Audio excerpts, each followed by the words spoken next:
Welcome back to my channel. അപ്പോൾ ഞാനിന്ന് ഒരു മീൻ പത്തലാണ് ഉണ്ടാക്കിയത്. മീൻ പത്തൽ പരിക്കുമ്പോൾ ഞാൻ ചെമ്മീൻ വെച്ചിട്ട് ചട്ടിപ്പത്തിരിയുള്ള രൂപത്തിലാണ് ഉണ്ടാക്കിയത്. ചട്ടിപ്പത്തിരി വരുമ്പോൾ ഗോതമ്പ് മാവ് വെച്ചിട്ടൊന്നുമല്ല, അത് അരി വെച്ചിട്ടാണ് ഉണ്ടാക്കിയത്. അപ്പോൾ ഇത് ഞങ്ങൾ എങ്ങനെ ഉണ്ടാക്കുന്നതെന്ന് നോക്കാം.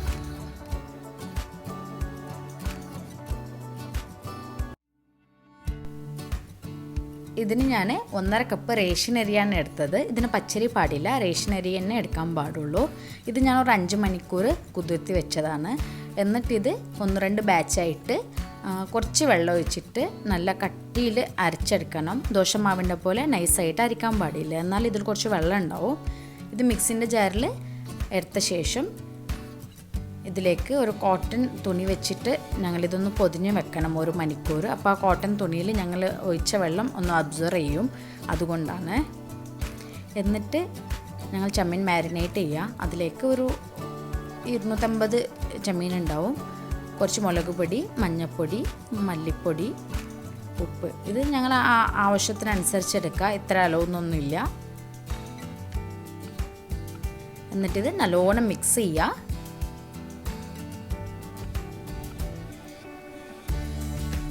എന്നിട്ട് ഇത് ഞങ്ങൾ ഫ്രൈ ചെയ്തെടുക്കുക. ഇത് ഞാൻ വെളിച്ചെണ്ണ തന്നെ ഒഴിക്കാൻ ശ്രദ്ധിക്കുക, വെളിച്ചെണ്ണ ഉണ്ടെങ്കിൽ കുറച്ച് ടേസ്റ്റ് കൂടും. എന്നിട്ട് ഇതിലേക്ക് കുറച്ച് കറിവേപ്പില ഇട്ടിട്ട് ഒരു 5 മിനിറ്റോളം നല്ല ഫ്രൈ ചെയ്തെടുക്കുക. 5 മിനിറ്റിനേക്കാൾ കൂടുതൽ വെക്കരുത്, റബ്ബർ പോലെ ആയി പോവും. പിന്നെ ഒന്ന് ശ്രദ്ധിക്കുക, ഇതിലേക്ക് ഇങ്ങനത്തെ ഐറ്റമൊക്കെ ഉണ്ടാക്കുമ്പോൾ നോൺ സ്റ്റിക്ക് പാത്രത്തിൽ എടുക്കരുത്. ഞാനിത് ഇൻഡേലിയമിൻ്റെ പാത്രമാണ്, അലൂമിനിയം അല്ല, ഇത് ഇൻഡേലിയമിൻ്റെ പാത്രമാണ്. ഇങ്ങനത്തെ പാത്രങ്ങളൊക്കെ എടുത്താൽ ഈ ഐറ്റംസിനൊക്കെ നല്ല ടേസ്റ്റ് ഉണ്ടാവും. 5 മിനിറ്റിനേക്കാൾ കൂടുതലിട്ട് ഫ്രൈ ചെയ്യുമ്പോൾ ഇതൊരു റബ്ബർ പോലെ ആവും, ഞങ്ങൾക്ക് കഴിക്കാനൊക്കെ ബുദ്ധിമുട്ടാവും. ഒരു 5 മിനിറ്റ് എണ്ണയിൽ നല്ലോണം ഫ്രൈ ചെയ്തെടുത്താൽ മതി. ഇടയ്ക്കിടയ്ക്കൊന്ന് ഇളക്കി കൊടുക്കുക. ചിലപ്പോൾ ഇത് അടിക്ക് പിടിച്ച പോലെ ആവും. അടിക്കല്ല, ഇങ്ങനെ മസാലകൾ ഒന്ന് അടിക്ക് പിടിക്കും, അത് കുഴപ്പമില്ല. ഞങ്ങൾക്ക് നെക്സ്റ്റ് ഉള്ളിയൊക്കെ അതിൽ വാട്ടുമ്പോൾ അത് ശരിയായിക്കോളും.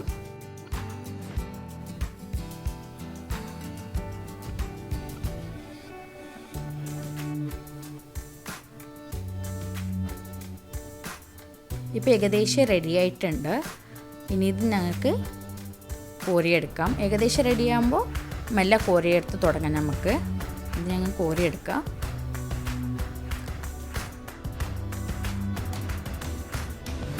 കോരിയെടുത്ത ശേഷം അതിലേക്ക് കുറച്ച് ഒരു 2 ഉള്ളിയും കുറച്ച് കറിവേപ്പിലും ഇട്ടിട്ട് ഫ്ലെയിം ഒന്ന് മീഡിയമാക്കി വെക്കുക. എന്നിട്ട് നല്ലോണം മിക്സ് ചെയ്ത് കൊടുക്കുക. അപ്പോഴത്തേക്ക് ഒന്ന് അടിക്ക് പിടിച്ചിട്ടുള്ള മസാലകളൊക്കെ ഞങ്ങളെ ഉള്ളിയിൽ റെഡി ആയിക്കോളും.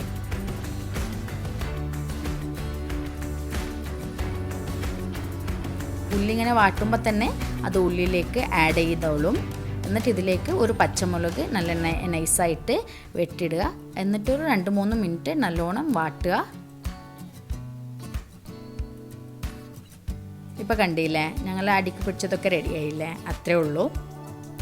എന്നിട്ട് ഇതിലേക്ക് ഒരു പിടി തേങ്ങ, അതിലേക്ക് ഒരു ടീസ്പൂണ് മുളക് പൊടി, കുറച്ച് പെരിഞ്ജീരകം ഇട്ടിട്ട് ഒരു ടീസ്പൂൺ പെരിഞ്ജീരകം മതി. ഒന്ന് ഒതുക്കിയെടുക്കുക, അരച്ചെടുക്കരുത്, വെള്ളമൊന്നും ഒഴിക്കരുത്. ജസ്റ്റ് ഒന്ന് മിക്സിയിൽ ക്രഷ് ചെയ്ത് ഒതുക്കിയെടുക്കുക. അമ്മിയിൽ അരിക്കുകയാണെങ്കിൽ അതും കുഴപ്പമില്ല, വെള്ളം ഒഴിക്കാൻ പാടില്ല.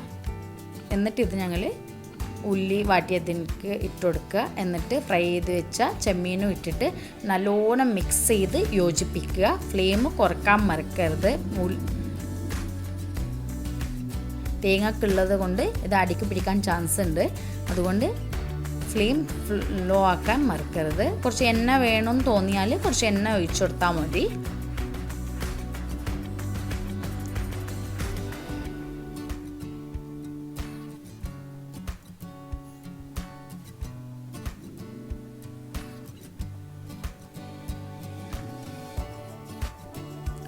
ഇനി ഞങ്ങൾക്ക്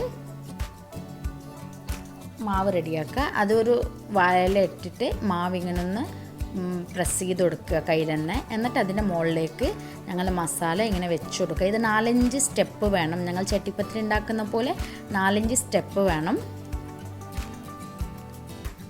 അതിനുശേഷം വലിയൊരു ഉരുള മാവ് വീണ്ടും എടുക്കുക. ഇത് ഞങ്ങൾ തുണി വെച്ചിട്ട് വെള്ളമൊക്കെ അബ്സോർവ് ചെയ്തെടുത്തുകൊണ്ട് നല്ലവണ്ണം ഞങ്ങൾ കയ്യിലിങ്ങനെ എടുക്കാൻ കിട്ടും. ഇനി പറ്റി പിടിക്കുന്ന പോലെ തോന്നിയാൽ കുറച്ച് കയ്യിലേക്ക് എണ്ണ തടവി കൊടുത്താൽ മതി.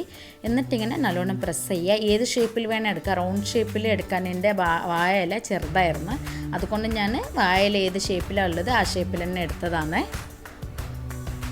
നല്ല നൈസായിട്ട് നേരിയതായിട്ട് വേണം പ്രസ് ചെയ്തെടുക്കാൻ. എന്നിട്ട് അതിൻ്റെ മുകളിൽ വെച്ചിട്ട് കുറച്ച് ഇലയ്ക്ക് മുകളിലത്തുള്ള ഇലയ്ക്ക് ഒന്ന് എണ്ണ തടവി കൊടുത്തിട്ട് ഒന്ന് എടുക്കുക. എണ്ണ തടവിയില്ലെങ്കിൽ ഞങ്ങളുടെ വാഴ ഇല കിരിപ്പോവും.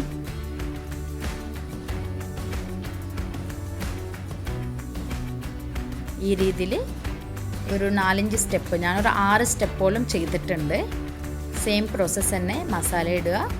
എന്നിട്ട് ഞങ്ങൾക്ക് എത്ര നൈസായിട്ട് പ്രസ് ചെയ്യാൻ പറ്റും മാവ് അത്ര നൈസായിട്ട് പ്രസ് ചെയ്യുക. മസാല ഇട്ട് കൊടുക്കുക. അതിൻ്റെ മുകളിലേക്ക് അങ്ങനെ തന്നെ ചെയ്തെടുക്കുക. അങ്ങനെ 5-6 സ്റ്റെപ്പ് ചെയ്യുക. നല്ലോണം പ്രസ് ചെയ്തിട്ട് വേണം വലിക്കാൻ, അല്ലെങ്കിൽ അവിടെ കട്ടായി പോവും.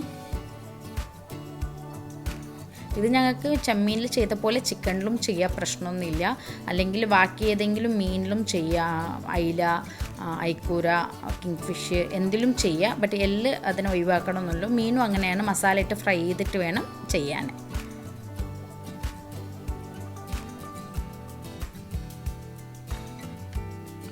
സെയിം പ്രോസസ്സ് റിപ്പീറ്റ് ചെയ്യുക.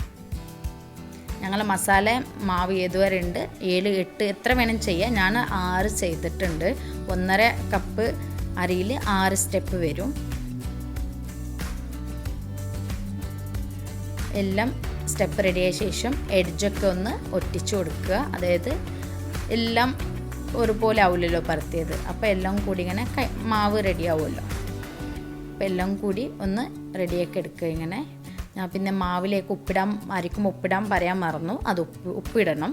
എന്നിട്ടിങ്ങനെ ഏതെങ്കിലും ഒരു ഫോക്കോ സ്പൂണോ വെച്ചിട്ട് ജസ്റ്റ് ഒന്ന് ഷേപ്പ് ചെയ്ത് കൊടുക്കുക. ഇമ്പോർട്ടൻ്റ് ഒന്നും ഇല്ല, കുറച്ച് ഭംഗി തോന്നും, അത്രേ ഉള്ളൂ. എന്നിട്ടിത് ഞങ്ങൾ അപ്പച്ചമ്പിൽ വെച്ചിട്ട് സ്റ്റീം ചെയ്തെടുക്കുക. ഒരു 20 മിനിറ്റ് വേണം ഞങ്ങളിത് സ്റ്റീം ചെയ്തെടുക്കാൻ.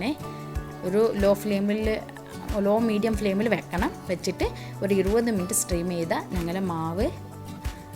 ഞങ്ങളെ പത്തൽ റെഡിയാവും. അപ്പോൾ ഞങ്ങൾ പത്തൽ റെഡി ആയിട്ടുണ്ട്. ഇതൊന്ന് 10 മിനിറ്റോളം ഒന്ന് ഓപ്പൺ ചെയ്ത് വെക്കുക, അത്രേ ഉള്ളൂ. അപ്പോൾ എല്ലാവർക്കും ഇഷ്ടപ്പെട്ടിട്ടുണ്ടെന്ന് വിചാരിക്കുന്നുണ്ട്. Thank you so much.